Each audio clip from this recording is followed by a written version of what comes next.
Hello guys, Meenakshi Rathore के morning के mini blog में आपका स्वागत है। मैं सच मस्त खुश हूँ, आशा करती हूँ अभी सोच मस्त खुश होंगे। सबको अष्टमी पर्व की बहुत बहुत शुभकामनाएं। सबको जय माता दी।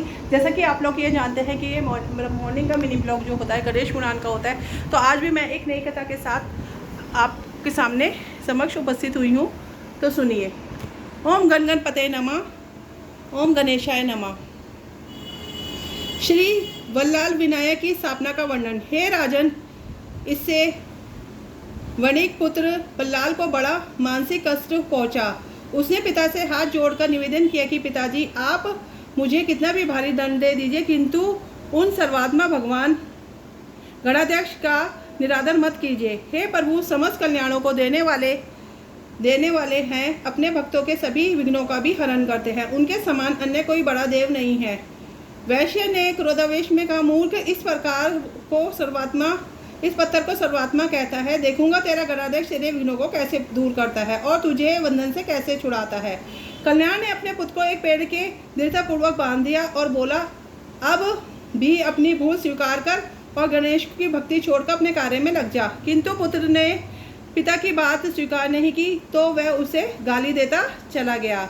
इस बालक को अपने पिता की निष्ठुरता पर क्रोध आ गया और उसे शाप दे डाला, तुमने मुझे इस निर्जन वन में अकेला ही निर्दयता पूर्वक बांध कर छोड़ दिया है। इसके फलस्वरूप तुम बहरे, गूंगे, अंधे और विकलांग होंगे। बहुत समय बीत गया। वृक्ष से बंधे रहने के कारण बालक थक गया और रस्सी के बंधन से उसके कोमल अंगों में पड़ गए। इससे अत्यंत पीड़ित होकर वह भगवान गजानन को पुकारने लगा और अंत में उनकी ओर से निराश हो गया तो उसने आत्मघात करने का निश्चय किया। वह वृक्ष से सिर मारने लगा, उसने मस्तक में क्षत हो गए। तब वह बालक पीड़ा और निराशा के कारण रोता हुआ बोला, विघ्नेश, आपके भक्त पर ऐसा महान संकट हो रहा है, आप सुनते नहीं हैं। पता नहीं है आप कहीं हैं भी या नहीं हैं। यदि हैं तो आते क्यों नहीं हैं। तभी उसने देखा कि एक ब्राह्मण आ रहा है। उसे तुरंत बालक को बंधन खोले और सिर पर हाथ फेरते हुए कहा, वत्स, तुम्हारी पुकार सुनते ही मैं यहाँ आ गया हूँ। तुमने तेरे पिता को जो शाप दिया है वह सत्य होगा और वह स्थान तुम्हारे नाम पर वल्लाल विनायक के नाम से प्रसिद्ध हो जाएगा। इधर कल्याण का शरीर उसी समय से रोगग्रस्त हो गया, उसे दुर्गंध आने लगी। वह बहरा, गूंगा और विकलांग हो गया। उसकी दशा देखकर पत्नी को बहुत दुख हुआ। वह पुत्र को देखने के लिए अरण्य में गई तो उसने वहाँ गणेश के पूजन में लगा देखा। इससे उसके मन में बड़ी प्रसन्नता आई। उसने पुत्र से कहा, पुत्र, यह तो तू बड़ा मंगल कार्य कर रहा है, परंतु तुम्हारे पिता की दशा बहुत दारुण हो गई है, उन्हें भी चलकर देखना चाहिए। वैसे माता पिता की आज्ञा मानना भी पुत्र का परम कर्तव्य है। वल्लाल ने उसी प्रकार शांतिपूर्वक बैठे रहकर कहा, जननी, संसारिक माता पिता तो अनित्य हैं, यथार्थ माता पिता तो भगवान गणेश्वर ही है, जिसकी मैंने शरण ले ली है। इन्हीं भगवान का निरादर करने के कारण पिताजी को ऐसी दशा प्राप्त हुई है। अब उनकी सेवा के कारण करना ही तुम्हारा कर्तव्य है, क्योंकि पत्नी के लिए पति की सेवा ही सर्वोपरि है।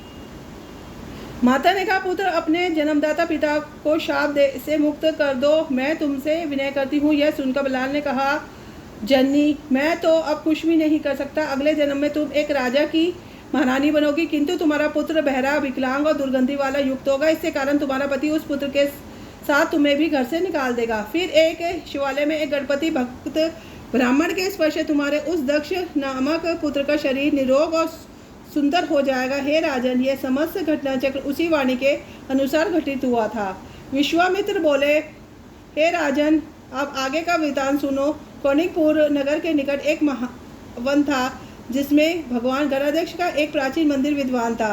दक्ष ने उस मंदिर में जाकर गणेश्वर के एकाक्षरी मंत्र का जप आरंभ किया। इसी मध्य उसने अपने को हाथी पर सवार देखा। वह सोपन उसने माता को सुनाया। वह बोली, पुत्र, सोपन तो बहुत ही सुंदर है। हाथी के दर्शन का अर्थ है भगवान गजानन का दर्शन और हाथी की सवारी का अर्थ हुआ राजपथ की प्राप्ति। तो इसी के साथ मेरा गणेश पुराण का यह कथा पूर्ण होती है। कल एक मैं नई कथा के साथ आपके सामने होगी। वो है काल की गति विचित्र होती है। वो कथा है काल की गति विचित्र होती है। तो इसी के साथ ओम गण गणपते नमः। गुरु बिना ज्ञानी जीवन में मान नहीं। और सदगुरु साईनाथ महाराज जी की जय हो। और जैसे कि आज कहते हैं कि हनुमान जी का दिन है, मंगल भवन अमंगल हारी, प्रभु सुदशरथ अजर बिहारी। तो ब्लॉग को मैं ख़त्म करती हूँ, क्योंकि पूजा कर दी, अष्टमी पे कनकाएँ जिमा दी, लंगूर जिमा दिए, लेकिन अभी तक मैंने प्रसाद को मुँह नहीं लगाया, क्योंकि जब तक मैं पाठ नहीं कर लेती तब तक मैं करती नहीं हूँ।